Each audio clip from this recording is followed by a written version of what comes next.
बिस्मिल्लाहिर्रहमानिर्रहीम। अस्सलाम वालेकुम स्टूडेंट्स। लास्ट लेक्चर में हमने डिस्कस किया था कंप्यूटर सॉफ्टवेयर को कि सॉफ्टवेयर होते क्या हैं। Software is a set of instructions given to the computer to perform any task. हमने ये कहा था कि सॉफ्टवेयर हदायत का वो मजमूआ है जो दिए जाता है कंप्यूटर को किसी भी किस्म के टास्क को परफॉर्म करने के लिए। सॉफ्टवेयर की 2 टाइप्स डिस्कस की थी, एक थी सिस्टम सॉफ्टवेयर और एक थी एप्लीकेशन सॉफ्टवेयर। मैंने कहा था कि सिस्टम सॉफ्टवेयर की वो टाइप है जो कंट्रोल और मैनेज करती है एक्चुअल ऑपरेशन कंप्यूटर सिस्टम के, और एप्लीकेशन सॉफ्टवेयर वो सॉफ्टवेयर होता है जिसको यूज़ किया जाता है किसी भी टाइप के वर्क को करने के लिए, किसी भी टाइप के प्रॉब्लम को सॉल्व करने के लिए। जैसे कि हमने कहा था कि एप्लीकेशन सॉफ्टवेयर की 2 टाइप्स थी, 2 कैटेगरीज थी, एक थी पैकेज सॉफ्टवेयर और एक थी कस्टमाइज सॉफ्टवेयर। अब कस्टमाइज में मैंने आपको ये बताया था कि जो किसी एक ख़ास कस्टमर के लिए बनाया जाता है सॉफ्टवेयर से हम कस्टमाइज सॉफ्टवेयर का नाम देते हैं, और पैकेज सॉफ्टवेयर हमने कहा था कि इसे सेल किया जाता है जनरल पब्लिक को, कि इसे एनी पर्सन यूज़ कर सकता है। आज हम ब्रीफली डिस्कस करेंगे सिस्टम सॉफ्टवेयर को और उसकी टाइप्स को। System software control and manage actual operation of computer hardware, कि ये कंट्रोल करता है, मैनेज करता है तमाम के तमाम ऑपरेशंस को कंप्यूटर सिस्टम के।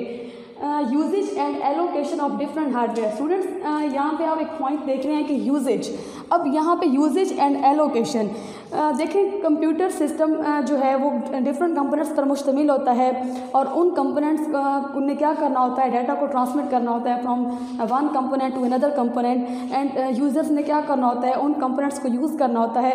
तो अब देखें फॉर एग्जांपल, अगर आपने कोई डॉक्यूमेंट को प्रिंट करना है, आपने MS वर्ड में कोई डॉक्यूमेंट टाइप किया और वो डॉक्यूमेंट आपने प्रिंट करना है, उस डॉक्यूमेंट को प्रिंट करने के लिए आपको क्या चाहिए, आपको एक हार्डवेयर कंपोनेंट चाहिए जो कि प्रिंटर है।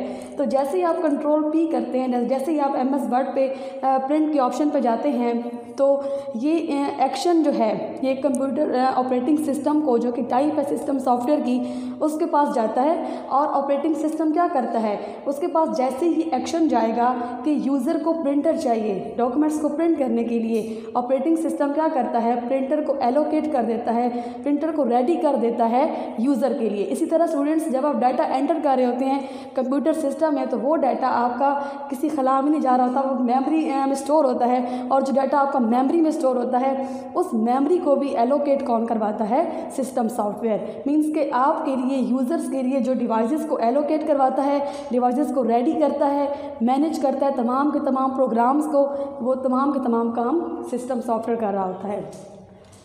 Enable applications programs to execute, जितने भी आपके एप्लीकेशन प्रोग्राम होते हैं, जितने भी सॉफ्टवेयर्स होते हैं, ये उनको इस काबिल बनाता है कि वो प्रॉपरली एग्जीक्यूट हो सकें। मीन्स टू से कि मैंने आपसे कहा था कि computer is a combination of software and hardware. तो सॉफ्टवेयर जो है बग़ैर किसी हार्डवेयर के काम नहीं कर सकता, और हार्डवेयर कोई भी टास्क परफॉर्म नहीं कर सकता विदाउट सॉफ्टवेयर के। तो हार्डवेयर कंपोनेंट्स को जो है ना प्रॉपरली वर्क करता है, उनकी चेकिंग करता है, मॉनिटर करता है। देन जितनी भी सॉफ्टवेयर्स होते हैं, जितनी भी एप्लीकेशंस होते हैं, उनको एग्जीक्यूट करता है प्रॉपरली, ताकि यूज़र जो है वो अपना टास्क इजीली परफॉर्म कर सकें। सिस्टम सॉफ्टवेयर की पहली टाइप जो है वो ऑपरेटिंग सिस्टम है। देखिए स्टूडेंट्स, ऑपरेटिंग सिस्टम का काम क्या है, manage all computer components and operation, कि ये मैनेज करता है कंप्यूटर के तमाम कंपोनेंट्स को, मींस के मेमोरी को, हार्ड डिस्क को, और उसके अलावा प्रोसेसर को। देन ऑपरेशन के कंप्यूटर सिस्टम के जितने भी ऑपरेशंस होते हैं, ये सारे के सारे ऑपरेशंस को कंट्रोल और मैनेज कर रहा होता है। It is most important software, ये सबसे अहम सॉफ्टवेयर है that runs on a computer, जो कि रन होता है कंप्यूटर पर, और ये हर कंप्यूटर में इंस्टॉल होता है, क्योंकि computer can not do anything without operating system. It act as an interface between user and computer hardware. Students यहाँ पे एक इंपॉर्टेंट पॉइंट है कि ये इंटरफेस के तौर पे काम करता है यूज़र के साथ और कंप्यूटर हार्डवेयर के साथ। देखें, यूज़र डायरेक्टली कंप्यूटर सिस्टम के साथ इंटरेक्ट नहीं कर सकता। यूज़र ने अगर कंप्यूटर सिस्टम के साथ इंटरेक्ट करना होता है, तो उसके लिए उसको डायरेक्टली जो है इनडायरेक्टली वो क्या यूज़ करना पड़ता है, ऑपरेटिंग सिस्टम। अब ये होता कैसे है, फॉर एग्जांपल, अब आपने अगर कोई प्रोग्राम को स्टार्ट करना है, अगर आप पेंटिंग करना चाह रहे हैं और आपने पेंट के प्रोग्राम को स्टार्ट करना है, आप स्टार्ट के बटन पर जाके एक्सेसरीज़ में जाके पेंट के बटन पर जब क्लिक करते हैं, मीन्स के पेंट के आइकन पर जब क्लिक करते हैं, तो ऑपरेटिंग सिस्टम को ये एक्शन जाता है कि यूज़र चाह रहा है कि पेंट का प्रोग्राम क्या कर दें, ओपन कर दें। अब ऑपरेटिंग सिस्टम क्या करता है, इसका काम क्या होता है, ये ऑपरेटिंग सिस्टम मीन्स कि ये पेंट का प्रोग्राम जो कि हार्ड डिस्क में मौजूद होगा, उस प्रोग्राम को, उसकी इंस्ट्रक्शंस को लोड करके ले आता है मेमोरी में। और मेमोरी में जब वो प्रोग्राम मीन्स कि पेंट का प्रोग्राम जब लोड हो जाएगा तो एक विंडो उसकी ओपन हो जाएगी। और विंडो जब ओपन होगी तो मीन्स टू से कि आप इजीली, आपके पास एक इंटरफेस ओपन हो जाएगा पेंट का, इस पर आप इजीली कुछ भी परफॉर्म कर सकते हैं। ऑपरेटिंग सिस्टम के कुछ और पॉइंट्स हैं बच्चे। जो मेजर यूज़ होने वाले ऑपरेटिंग सिस्टम है वो है Windows operating system, Mac operating system यानी कि Macintosh operating system and Unix operating system. ये ऑपरेटिंग सिस्टम के कुछ टाइप्स हैं। देन इसके मजीद कुछ पॉइंट्स हैं कि it manages files and folders. Operating system मैंने आपसे कहा है कि तमाम के तमाम ऑपरेशंस को कंट्रोल करता है। क्लियर, ये मैनेज करता है फाइल्स को भी और फोल्डर्स को भी।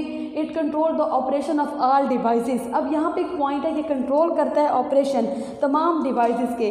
देखिए स्टूडेंट्स, जब कंप्यूटर सिस्टम को स्टार्ट किया जाता है, मीन्स कि जब कंप्यूटर सिस्टम को ऑन किया जाता है तो होता क्या है कि वो तमाम के तमाम प्रोग्राम जो कि हार्ड डिस्क में पड़े होते हैं, उन प्रोग्राम्स को ऑपरेटिंग सिस्टम लोड करके ले आता है मेमोरी में। और वो प्रोग्राम तब तक मेमोरी में रहते हैं जब तक कंप्यूटर सिस्टम ऑन होता है। अब यहाँ पे पॉइंट है कि control the operations of all devices.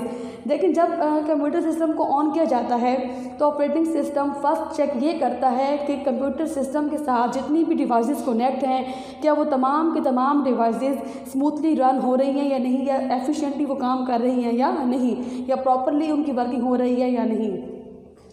It identifies the hardware problem. अगर किसी हार्डवेयर डिवाइस में कोई प्रॉब्लम होता है तो वो आइडेंटिफाई करता है, देन डिस्प्ले करवाता है message to solve them.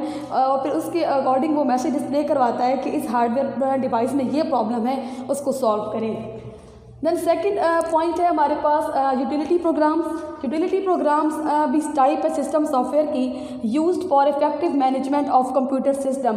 Utility programmes को स्टूडेंट्स यूज़ किया जाता है ताकि कंप्यूटर सिस्टम को इफ़ेक्टिवली अच्छे तरीके से मैनेज कर सकें, you keep the computer system running smoothly. इन प्रोग्राम्स का काम यही है कि कंप्यूटर सिस्टम को ये बहुत स्मूथली रन करता है, एफिशिएंटली रन करता है। कंप्यूटर सिस्टम की बेहतरीन रनिंग के लिए हम यूटिलिटी प्रोग्राम्स को यूज़ करते हैं। मोस्ट ऑपरेटिंग सिस्टम्स इंक्लूड, उनमें शामिल होते हैं बिल्ट इन यूटिलिटी प्रोग्राम्स। इसकी एग्जांपल ये है students, for example file viewer. अब फाइल व्यूअर भी एक यूटिलिटी प्रोग्राम है। इसको क्यों यूज़र यूज़ करते हैं, ताकि फाइल्स को डिस्प्ले करने के लिए, फाइल्स को मैनेज करने के लिए। देन फाइल कंप्रेसर, ये भी एक यूटिलिटी प्रोग्राम है, इसको यूज़ किया जाता है फाइल्स का साइज़ रिड्यूस करने के लिए। देन एंटी वायरस सॉफ्टवेयर जो है ये भी एक यूटिलिटी प्रोग्राम है और इसको यूज़ किया जाता है ताकि डिटेक्ट कर सकें वायरस को और उसको रिमूव कर सकें। उसके अलावा बैकअप जो है वो भी एक यूटिलिटी प्रोग्राम है और वो क्यों यूज़ किया जाता है, ताकि अपने ओरिजिनल डाटा की जो एक फ़ाइल है, जो एक कॉपी है, उसका बैकअप रख दिया जाए और बैकअप उसका किसी और जगह पर रख दिया जाता है। फॉर एग्जांपल यहाँ पे देखें, अगर आपने अपना डाटा सेव किया है लोकल डिस्क ई में, क्लियर, और आप उसकी बैकअप कॉपी रख सकते हैं डी में। देन अब होता क्या है स्टूडेंट्स कि अगर आपसे बाय मिस्टेक या इंटेंशनली आपसे जो है लोकल डिस्क ई में पड़ी हुई डाटा की कॉपी डिलीट हो जाती है तो उसकी बैकअप कॉपी डी में पड़ी होती है, जिससे आप दोबारा से रिकवर कर सकते हैं। तो अपने कंप्यूटर सिस्टम को स्मूथली रन करने के लिए जिन प्रोग्राम्स को यूज़ किया जाता है उसे हम यूटिलिटी प्रोग्राम्स का नाम देते हैं। हमारे पास जो टाइप है सिस्टम सॉफ्टवेयर की वो है डिवाइस ड्राइवर। देखिए आप एक्सटर्नल डिवाइसेस को कनेक्ट करते हैं कंप्यूटर सिस्टम के साथ अपनी नीड के अकॉर्डिंग। तो डिवाइस ड्राइवर एक ऐसा टाइप है सिस्टम सॉफ्टवेयर की जो कंट्रोल करता है ऑपरेशन, मीन्स के तमाम ऑपरेशन को कंट्रोल करती है ये डिवाइस ड्राइवर। किसके? डिवाइस के, कि जो भी डिवाइस आप कनेक्ट करते हैं कंप्यूटर सिस्टम के साथ, जो भी एक्सटर्नल डिवाइस कनेक्ट करते हैं, तो जैसे ही आप कनेक्ट करते हैं एक्सटर्नल डिवाइस के कंप्यूटर सिस्टम के साथ, तो तमाम के तमाम ऑपरेशन जो है उस डिवाइस के वो कौन कंट्रोल करता है? Device driver. An operating system use a device driver. Operating system use करता है डिवाइस ड्राइवर को to communicate with the device, ताकि वो डिवाइस के साथ कम्युनिकेट कर सके, डिवाइस के तमाम ऑपरेशंस को कंट्रोल कर सके। All devices attach to the computer. Students, जितनी भी डिवाइस आप कंप्यूटर सिस्टम के साथ अटैच करते हैं, नीड द डिवाइस ड्राइवर, उनको ज़रूरत होती है डिवाइस ड्राइवर की। देखिए मैंने आपसे कहा था कि कंप्यूटर वर्क करता है सॉफ्टवेयर और हार्डवेयर के साथ मिल के काम करता है। विदाउट सॉफ्टवेयर कंप्यूटर काम नहीं कर सकता, और इस तरह सॉफ्टवेयर जो है वो कोई भी एग्जीक्यूट नहीं हो सकता विदाउट हार्डवेयर के। तो जब आप हार्डवेयर डिवाइस को लगाते हैं कंप्यूटर के साथ तो उसके लिए सॉफ्टवेयर का होना मस्ट है। मींस कि अगर आपने प्रिंटर अटैच किया है कंप्यूटर सिस्टम के साथ तो अगर प्रिंटर का डिवाइस ड्राइवर जो होगा वो इंस्टॉल नहीं होगा कंप्यूटर सिस्टम में तो प्रिंटर प्रॉपरली वर्क नहीं कर सकता। जो भी आप एक्सटर्नल डिवाइस अटैच करते हैं अपने कंप्यूटर सिस्टम के साथ मस्ट उसका डिवाइस ड्राइवर होना ज़रूरी है कंप्यूटर सिस्टम में, क्योंकि अदरवाइज़ अगर वो डिवाइस ड्राइवर नहीं होता तो कंप्यूटर सिस्टम आपको एक नोटिफिकेशन देता है, एक मैसेज डिस्प्ले करवाता है कि सबसे पहले आप इसका डिवाइस ड्राइवर डाउनलोड करें, देन आपकी डिवाइस जो है ना वो प्रॉपर्ली एग्जीक्यूट मीन्स कि प्रॉपर्ली काम करेगी। जैसे कि अगर आप प्रिंटर अटैच करते हैं, मोडेम को अटैच करते हैं, कोई भी साउंड कार्ड अटैच करते हैं, तो कोई भी एक्सटर्नल डिवाइस, यहाँ तक कि जब आप अपना मोबाइल भी अटैच करते हैं तो मोबाइल के लिए भी अक्सर सिस्टम्स जो हैं वो डिवाइस ड्राइवर मांग रहे होते हैं कि अगर फॉर एग्जांपल सैमसंग का अगर आपने मोबाइल अटैच किया कंप्यूटर सिस्टम के साथ तो वो आपसे कहेगा कि सैमसंग का डिवाइस ड्राइवर जो है वो पहले आप डाउनलोड करें, देन आपका कंप्यूटर सिस्टम जो है वो इनेबल होगा आपकी डिवाइस के साथ, आपकी डिवाइस को जो है ना वो कनेक्ट करेगा कंप्यूटर के साथ। तो जितनी भी आप डिवाइसेस कनेक्ट करते हैं, जो आप एक्सटर्नल डिवाइस कनेक्ट करते हैं कंप्यूटर सिस्टम के साथ, तो उनका डिवाइस ड्राइवर होना मस्ट है। अगर तो डिवाइस ड्राइवर पहले से इंस्टॉल होता है कंप्यूटर सिस्टम में, मींस कि मैंने आपसे कहा कि कुछ डिवाइस ड्राइवर जो होते हैं वो ऑपरेटिंग सिस्टम में ऑलरेडी मींस के इंस्टॉल होते हैं, ऑपरेटिंग सिस्टम उनको यूज़ करता है ताकि वो डिवाइस के साथ कम्युनिकेट कर सके।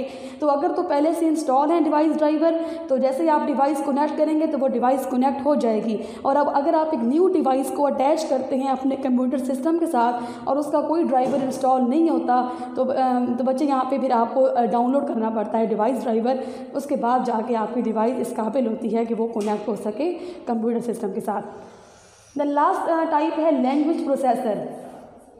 देखिए कंप्यूटर ओनली अंडरस्टैंड करता है 0 और 1 की लैंग्वेज, बाइनरी लैंग्वेज। आप जो प्रोग्राम लिखते हैं कंप्यूटर सिस्टम में, मींस के जो प्रोग्राम आप लिख रहे होते हैं वो प्रोग्राम जो है वो इंग्लिश लाइक वर्ड्स में होता है, सोर्स लैंग्वेज होती है, मींस कि वो सोर्स कोड होता है। तो आप जो डाटा एंटर कर रहे होते हैं कंप्यूटर सिस्टम में वो डाटा कंप्यूटर अंडरस्टैंड नहीं कर सकता, उस डाटा को कन्वर्ट करना होता है 0 और 1 की लैंग्वेज में, क्योंकि कंप्यूटर ओनली अंडरस्टैंड करता है बाइनरी लैंग्वेज। तो वो प्रोग्राम जो आप अपनी ज़बान में लिखते हैं डिफरेंट सॉफ्टवेयर्स को यूज़ करके, जैसे कि डेव सॉफ्टवेयर को यूज़ करके, डिफरेंट टर्बो C++ को यूज़ करके, तो वो प्रोग्राम जो आप लिखते हैं वो इंग्लिश लाइक वर्ड्स में होते हैं, इंग्लिश लाइक स्टेटमेंट्स होती हैं, वो आपका सोर्स कोड होता है, उसको ऑब्जेक्ट कोड में, उसको मशीन कोड में मस्ट कन्वर्ट करना होता है। क्यों कन्वर्ट करना होता है? क्योंकि अगर आप वो प्रोग्राम एग्जीक्यूट करवाना चाहते हैं तो वो प्रोग्राम जब तक मशीन कोड में कन्वर्ट नहीं होगा तो तब तक कंप्यूटर उसको अंडरस्टैंड नहीं कर सकता। तो लैंग्वेज प्रोसेसर क्या करता है? एक ऐसा सिस्टम सॉफ्टवेयर की टाइप है जो ट्रांसलेट करता है सोर्स कोड को, मींस के वो कोड जो कि आपकी ज़बान में होता है, जो कि इंग्लिश लाइक स्टेटमेंट में होता है, उसको ऑब्जेक्ट कोड मींस के 0 और 1 की फॉर्म में कन्वर्ट करता है। इसे हम लैंग्वेज प्रोसेसर को हम ट्रांसलेटर का नाम भी देते हैं। देखिए स्टूडेंट्स, ट्रांसलेटर का काम यही होता है कि वो ट्रांसलेट करता है। अब कैसे ट्रांसलेट करना? मींस कि आपकी ज़बान को, आपकी लिखी हुई ज़बान को मींस के सोर्स कोड को कन्वर्ट कर देता है ऑब्जेक्ट कोड में। एवरी कंप्यूटर लैंग्वेज, हर कंप्यूटर लैंग्वेज का एक अपना ट्रांसलेटर होता है। क्यों ट्रांसलेटर होता है? क्योंकि कंप्यूटर सिस्टम जो है वो हमारी ज़बान को, ह्यूमन लैंग्वेज को अंडरस्टैंड नहीं कर सकता, दैट्स वाई इसको ट्रांसलेट करना पड़ता है मस्ट 0 और 1 की लैंग्वेज में। Computer understand only machine language, computer just understand करता है 0 और 1 की language, machine language. It must be converted into machine language, कि आप ह्यूमन लैंग्वेज को मस्ट कन्वर्ट करना पड़ता है मशीन लैंग्वेज में। और कंप्यूटर लैंग्वेज मीन्स के ह्यूमन की लैंग्वेज को, मैंने कहा कि हम सोर्स कोड को कन्वर्ट करते हैं ऑब्जेक्ट कोड में। अब स्टूडेंट, ऑब्जेक्ट कोड और सोर्स कोड मीन कि ऐसा कोड जो कि ह्यूमन की लैंग्वेज में लिखा होता है, और ह्यूमन की लैंग्वेज में लिखे हुए कोड को जब ऑब्जेक्ट कोड जब 0 और 1 की ज़बान में कन्वर्ट करना होता है तो उसके लिए हमें कोई ट्रांसलेटर मस्ट चाहिए होता है जो हमारी लैंग्वेज को, ह्यूमन की लैंग्वेज को मशीन की लैंग्वेज में कन्वर्ट कर दे। तो उसके लिए जो ट्रांसलेटर यूज़ होते हैं वो हमारे पास एक कंपाइलर है, एक इंटरप्रीटर है और एक असेंबलर है। अब कंपाइलर का काम क्या होता है? कंपाइलर एक ट्रांसलेटर है जो ह्यूमन की लैंग्वेज में लिखी हुई कोड को, जो हाई लेवल लैंग्वेज की लिखी हुई कोड को ऑब्जेक्ट कोड मीन्स के मशीन कोड में कन्वर्ट करता है। अब ये कंपाइलर का काम क्या होता है, ये कंपाइल करता है तमाम की तमाम सोर्स कोड को मीन्स के ह्यूमन लैंग्वेज के कोड को मशीन कोड में कन्वर्ट कर देता है, और दरमियान में कोई भी अगर एरर होता है तो उस एरर को चेक करता है, डिटेक्ट करता है, और फिर एक इन्फॉर्मेशन डिस्प्ले करवाता है मीन्स कि नोटिफिकेशन डिस्प्ले करवाता है कि यहाँ पे एक एरर आ रहा है, तो इस एरर को पहले क्या करें, रिमूव करें, देन प्रोग्राम जो है ना आपका एग्जीक्यूट होगा। तो इंटरप्रीटर भी एक ट्रांसलेटर है, ये भी सोर्स कोड को कन्वर्ट करता है ऑब्जेक्ट कोड में।